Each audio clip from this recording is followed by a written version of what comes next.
ప్రసాదాన్ని కూడా అందజేస్తున్నారు.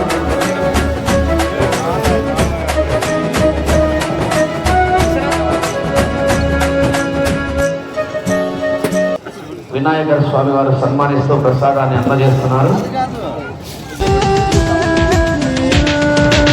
ఇష్టం ఉంటే చేదు కూడా తీయని, కష్టం అంటే దూది కూడా భారమే.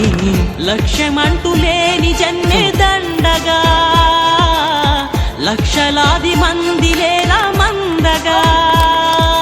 పంతం పట్టి పోరాడందే కోరిన వరాలు పొందలేవు కదా. పట్టుదలతో చేస్తే సమరం తప్పకుండా నీదే విజయం. కష్టపడితే రాదా ఫలితం.